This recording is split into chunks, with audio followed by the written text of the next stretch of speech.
everyone, welcome to Child Development with Roots. I'm so excited today. I'm so happy and I'm glad you are here. Welcome to today's show.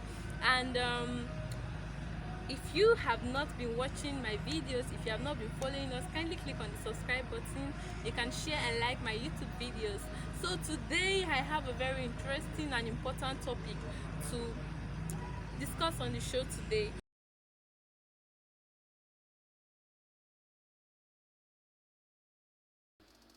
Welcome back.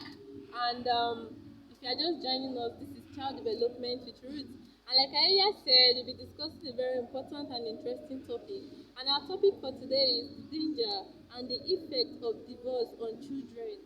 We live in a society where divorce is becoming the order of the day, where couples can just wake up one morning and then, because of one little misunderstanding or the other, decide to just call up the whole union, forgetting the children they have and forgetting the danger that these children stand to suffer as a result of the divorce which they are about to sign. So this has been my major concern. It's a pain in my heart because these children are innocent. They did not just come down from heaven. Someone brought them into this world and they just stand to suffer the risk of what they know nothing about. It's very painful. So with this, how do we go about this?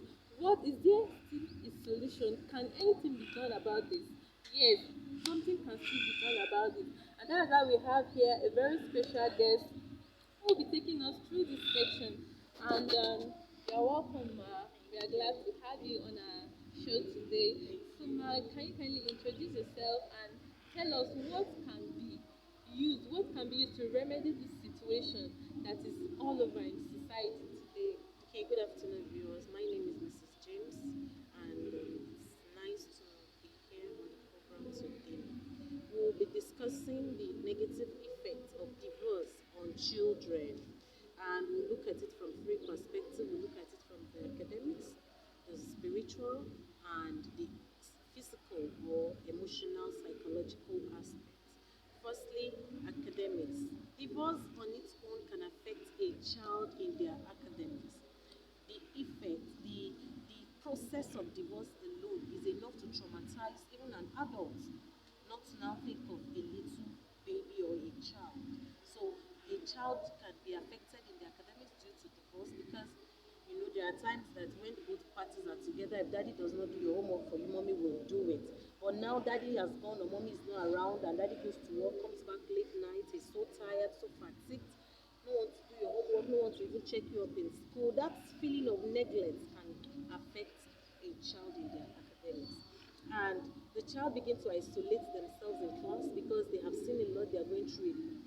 In fact, the definition of divorce itself to a child is complex. So a child trying to dissect divorce between mommy and daddy going pathways is draining for such a child. So it can affect the child's academics. Secondly, the spiritual aspect. It can hinder the child from praying. It can discourage the child from trusting God because the child can be asking questions like, God, if truly you are God, why then would mommy go? Why would daddy go? What happened? Why couldn't you keep our family together? Why am I not having mommy? Why am I not having daddy? So it can affect the child in their spirituality. It can make the child not to trust God as they ought to.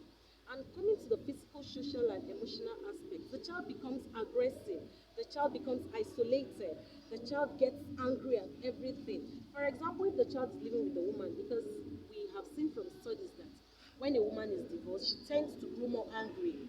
The joy is no longer there because she feels a lot of things are going on and she cannot handle it.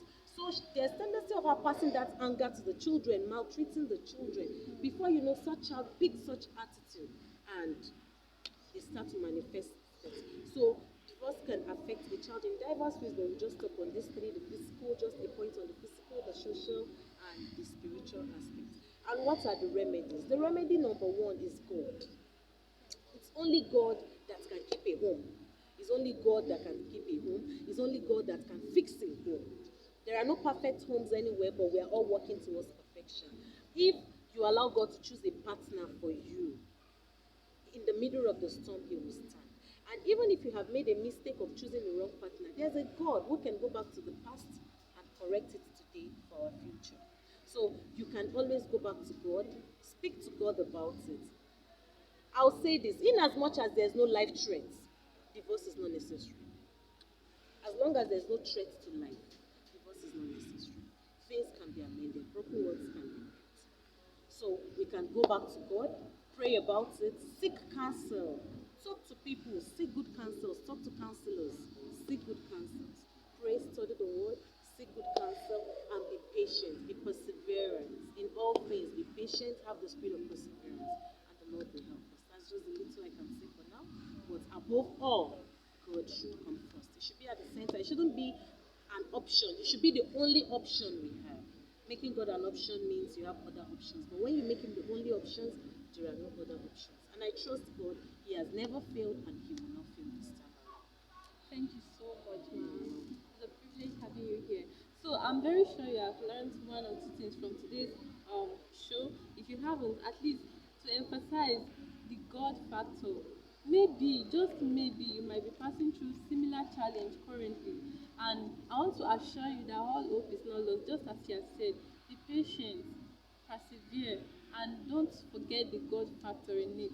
And if maybe for life threat situation you have to pack out, God is there to help you manage and bring up those children in such a way that it do not have negative effect on them, and they become a thorn on your flesh. I'm very sure you have learned so much from today's episode. Thank you so much for staying tuned. Do have a lovely day. Bye.